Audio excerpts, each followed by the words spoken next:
Hello and welcome to my channel. I am Zodiac Bandit, and today we're going to be recapping episode 40 of Critical Role. We are at the 40 mark, which is crazy, and we're going to start in Imogen's room.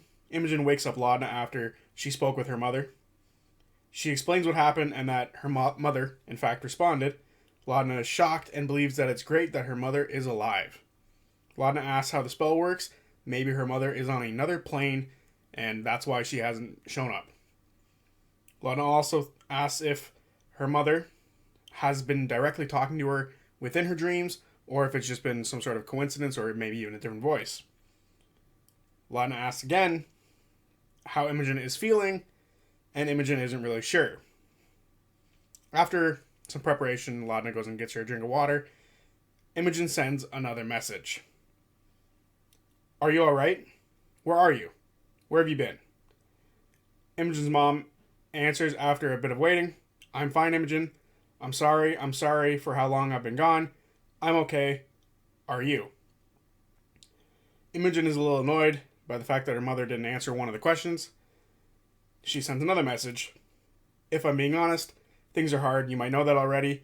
Where are you? Can I see you? I'm sorry it's been hard. I'm sorry for cursing you with this burden. I left because I was a danger. I couldn't stay without knowing what I am. Her mother then sends another message spell to her. You can't see me because you need to stay safe. And the farther from me, the safer you'll be, and from this destiny. This destiny has already caught up with me, regardless of where you are physically. I could use your help and your knowledge, Imogen responds. Her mother then sends back, I love you, Imogen, more than you'll ever know, and that's why you have to run away from me. Imogen, run, which echoes what she's been hearing in her dreams. Imogen then responds with, I'm tired of running. Imogen explains the full conversation to Laudna. Laudna says they'll find her mother and hopes that looking and finding her doesn't cause more harm, doesn't open any more wounds. Imogen says she can be sad now. She can't be sad now that Laudna is back.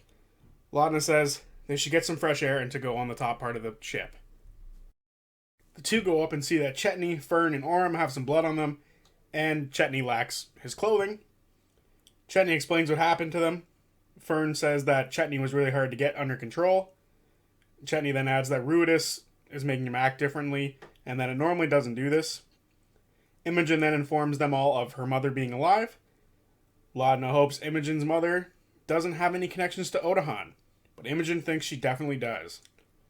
Chetney asks for more details about the conversation, to which Imogen divulges. Chetney says that some people would call his gift a burden, and some can remove it, and questions if the same can be done for Imogen. No one is really sure about this. Chet asks if Imogen's mother knows if Imogen has powers or not, and Imogen assumes that her mother does because they were able to send messages back and forth.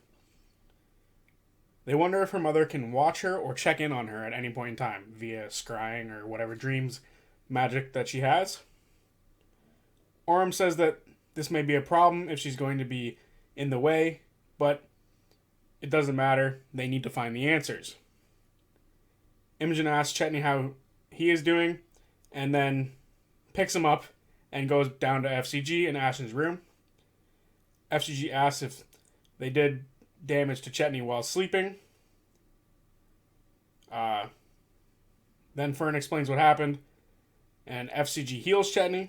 FCG asks if this is going to be a thing now where they all fight each other, and one of them does it one at a time. Chetney explains that this was different, and that it was caused by Ruidus, not Katha. Orem is still messed up, so Imogen pushes him toward FCG for heals. They now question the flare, if it was from Imogen's mother that did it somehow. FCG asks if anyone else will attack the group, so they do a raise of hands to see who might turn on each other at some point, and everybody raises their hands with the exception of Orem, as he's the shining light of this group who will never turn on his friends, and that will be the ultimate betrayal one day. Orem checks on Ruidus. It's still there, but it's not flaring anymore. FCG says, with every bad thing that happens to them, something good happens and vice versa. They talk about the solstice and how it's drawing near. They don't know if if there's a connection with all the bad and good that's going on, but you never know. Maybe it's part of the boons that it grants. Fern asks who's all had Ruidus Flare episodes. So far, it's just Chetney and Imogen. FCG speculates if Fern might because she's Ruidus born, and Fern doesn't understand until Imogen points out that she is also Ruidus born. Orm, who went back up to the main deck, sees both moons, Ruidus and Katha, are still up, and he sits down and pulls out the Sending Stone and starts talking to Dorian.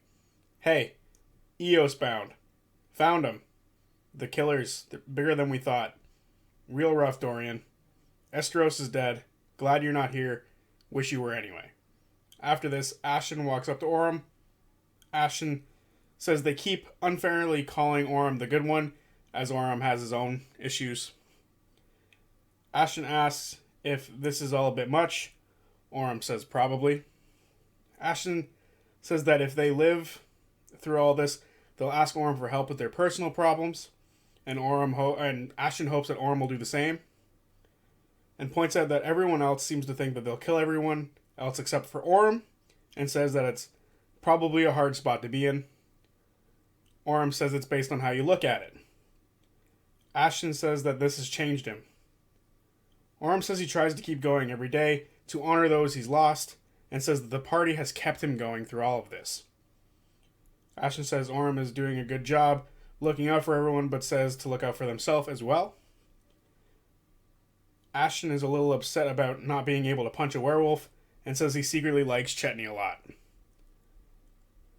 Orm hugs Ashton even though it hurts him, or them. Orm apologizes for it. Ashton goes to rest, and Orm stays and says, I miss you too. They then all go back down for a long night rest. And Matt says that he will get a recording from Robbie to answer the sending message. And Orm did in fact receive it. So that's cool. Can't wait to hear Dorian or Robbie's voice. The next morning is day 4 and nothing really happens. Chetney gets some handcuffs to keep himself from moving at night if he transforms and starts attacking people. Day 5, nothing happens again, and Xandis calls the party their good luck charm and tells them to keep it up. Day 6, heavy winds make the travel very difficult, and thus they lose a day of travel. I believe this is the point where there is only a 1-day difference between the hard route, which is the one they're on, and the safe route. So, not looking totally worth it right now. Day 7, FCG is asking for a sign from the Changebringer. And right on cue, they hear a bunch of slaps to the side of the ship. They then run over to the side and see a dozen what Matt describes as flying bat chicken-like creatures, which are I always hate saying this.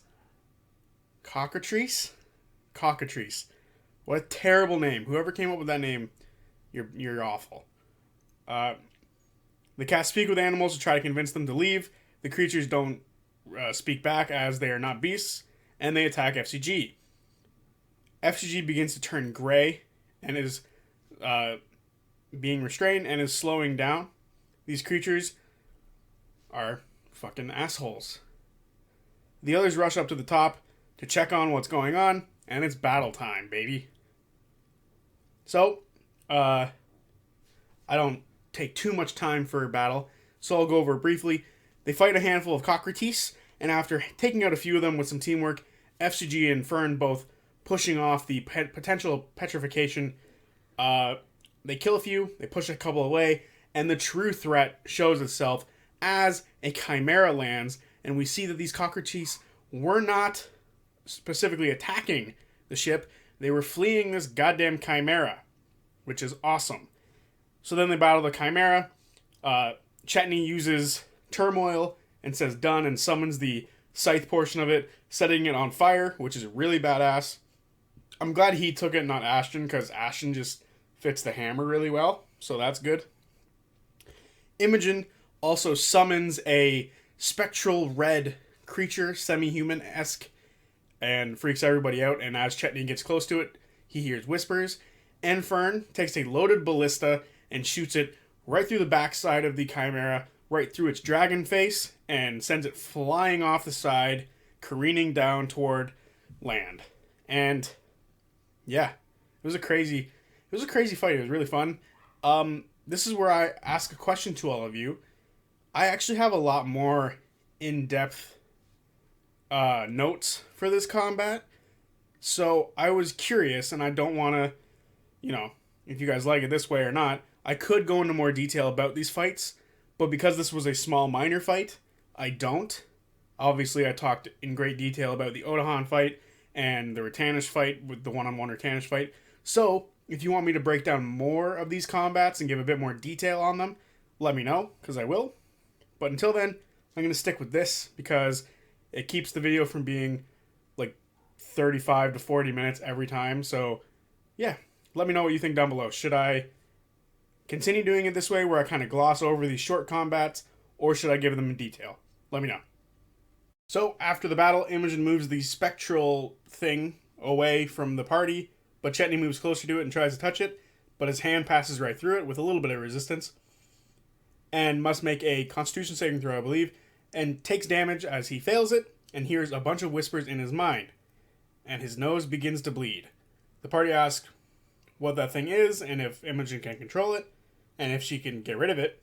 Imogen asks for it to leave, and it does. Imogen doesn't really know what the hell that was. Ashton says every time they fight, Imogen does something new and something that's really cool. I agree. Ashton asks Chetney how it felt.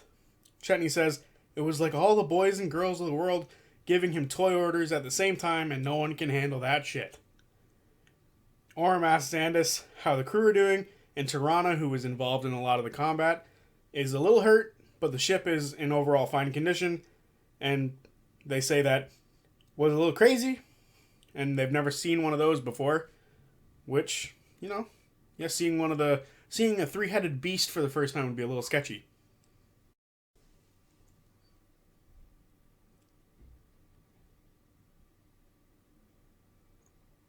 On the 8th day of travel, the Hellcatch Valley disappears behind them as they now have reached the Gloomed Jungle, a large expanse of trees with all sorts of colors, blacks, purples, greens, a little bit of red,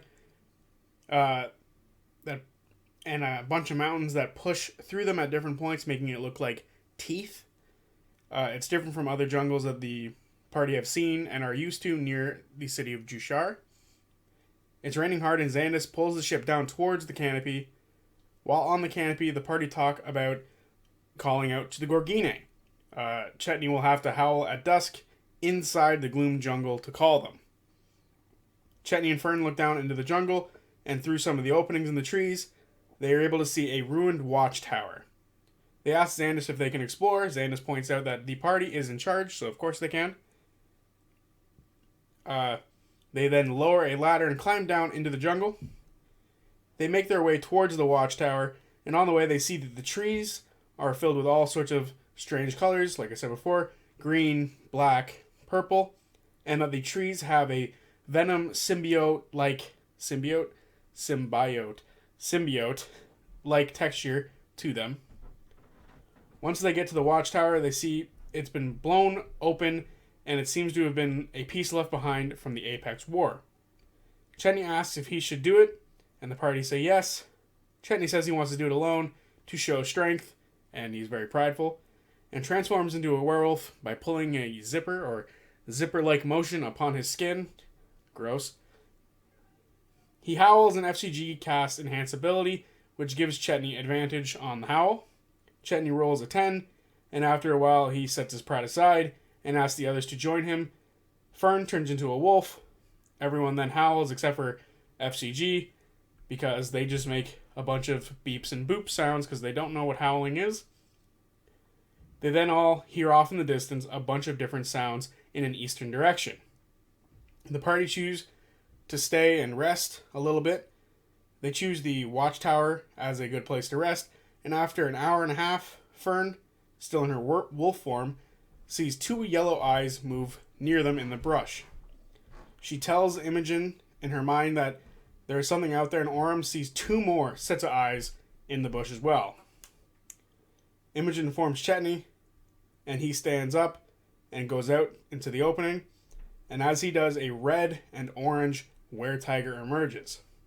The were-tiger gives them a chance to explain themselves, leave, or die. Chetney says he's looking for Diva Shala, because of course Matt can't give easy names. When the were-tiger hears this name, she says that she's the one that he's looking for. Chetney explains he's looking for knowledge and how to control his gift, and shows her his werewolf form. At this point, the other werewolf creature, or the other were creatures that she's with, come out. There's 2 werewolves, a were boar, a were panther, and a were bear. They agree to take the party to the village, but assume the whole party is were creatures. Luckily, Chetney clears this issue up, and it's not a problem. Everyone picks a respective were creature to hop on the back of, with the exception of Chetney and Fern, who are in shape to be able to keep up with these creatures. And they are taken on a path to the village that will be hard for them to remember, so they won't be able to find it again once they leave. When they get to the village, they see that it is made up of tree houses and rope bridges connecting these tree houses up way in the canopy, and a massive bonfire with about 3 dozen people standing around it.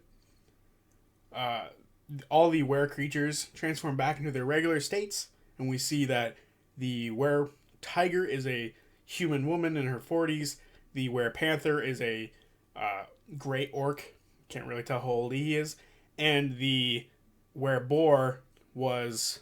No, sorry, the other way around. The were boar was a orc, and the were panther was a dragonborn. Switch those 2 around. I can't remember quite sure which one those 2 were. The party is told that they're not to tell anyone of this place, or they will be hunted down and killed. The were tiger tells everybody in the village that the party is welcome, and that Chetney is also a werewolf. She tells the party her real name is Annaline, and the other name that they were given was a password of trust for the Gorgine. She asks Chetney what his goal is. He tells her that he wants to be better at controlling himself or somehow deal with the Ruidus flares, which she asks if they have also been being affected by it. Annaline says it brings an itch, and it's been getting kind of stronger lately, but it's nothing really to no big deal to them. She sees Chetney has been trained in hemocraft and asks if he has already had the Hunter's Bane, and he already has had that, or drinking the Hunter's Bane. And then she welcomes him to the Gorgine. Here he will learn the ways, or their ways, and it will take many weeks to do so, which is a problem, as they're on a time crunch here. Chetney asks if there's a quicker way to deal with this. Annaline says control comes with discipline and is not something that can really easily be rushed. FCG asks if Chetney would like to stay here, and they come back and get him later. Chetney asks if they can go to Eos with them, but the Gorgine aren't really welcome there. They have a small connection to the court of the Lampent Path. They let the Gorgine live in the jungle, no issue, as long as they keep the road safe. The Lambent Path, or the court of the Lambent Path, are the opposite side of the Apex War to Odahan, and they seem to be made up of majority orcs, is what Matt was saying. The Gorgine like the lifestyle they have. This way they can embrace the hunt under Sheadan, and she shows the party a statue which is both beast and human and has 3 heads stacked on top of one singular neck, not 3 heads on 3 different necks. Sheadan is a spirit of the Wild Mother, a champion of sorts, and a protector of the jungle. Annaline thinks the party is hungry and lets them eat a bit. And this is where the party learn a few things about the Gorgine. When someone can't control themselves, they are chained to a massive tree in the village, and if they lose control completely, they are killed. And as they're about to learn about the methods of which they control themselves and, where they talk about things, other members of the village shoot down any sort of communication between this person who's telling them and the party. And he kind of just walks off. Annaline returns after some rest and says she thinks she may have a way to help Chetney right now, or at least tomorrow. They will go to the temple of Sheadan, and if Chetney is lucky, Sheadan will meet with him and will help either, subdue the beast or excise it, which is very bad. But for now, the party can sleep, as the next day will be a hard journey to the temple. So the party throw their black hole onto a wall, or onto a tree, and make a tree cave and sleep within it for the night to keep out of the cold and, be a little bit more comfortable and honestly more safe than the others, I'm assuming. But yeah, that's where the episode ends. So yeah, that was episode 40. If I had to say if it was like a really strong or a really weak episode, it was on the weaker side, if I'm going to be totally honest. We didn't learn a whole lot about any of the characters, with the exception that Imogen's mother thinks that it's not safe for her to be near Imogen, which we kind of already knew. And we've started to learn about the Gorgine, but honestly, we'll get way more of that within the next episode or two, I believe. So this is the beginning of a lot of information that we're going to be getting, and this was very much a travel episode. So it was fun for what it was, but if I had to say, this is probably one of the weaker episodes of this campaign, which is still really good, to be totally honest. There hasn't really been any stinkers. Like, I've literally enjoyed every minute of all of these episodes. But as far as, us learning things about the campaign or about the characters or what's going on, this wasn't all that much info. So, this was just a travel episode, which is still fun in its own right. But I would have liked a little bit more on the information side from Imogen's mom, I think. Maybe that would have set the episode apart. But I don't know. That's just me. I still enjoyed this episode. Don't want to make it seem like I didn't. Still enjoyed it. Had a good time. So yeah, that's episode 40 of Campaign 3. Next week, I believe, is the Mighty 9 video, and I will be recapping that. So yeah, that's awesome. Can't wait to go back to the Mighty 9. The first video I ever did on Critical Role was about the ending and what I thought about the ending. So I'm excited to continue that discussion, which is cool. All right. See you guys then. Peace. Not then. See you guys Tuesday with my next video. There you go. Peace. So I lied one more thing before I go. I do want to say on Sunday, I'm going to be mixing it up a tiny bit. I want to make a video talking about God of War Ragnarok because I love that game. I've been really enjoying it. I specifically bought a PS5 for that thing, and it was a great decision. It's been super fun playing it. So on Sunday, I want to talk about it a bit more. At first, I'm going to make the video kind of spoiler-free where I talk about the gameplay, and then after that, I want to talk about some of the spoilers that I've seen so far. I'm only 5 hours deep, so not too bad. But by Sunday, I'll probably be like a little bit more. So yeah, excited to talk about that. So if you're looking forward to talking about some God of War Ragnarok, come on by on Sunday. Don't know when, but I'll be making a video Sunday for it. So peace until then.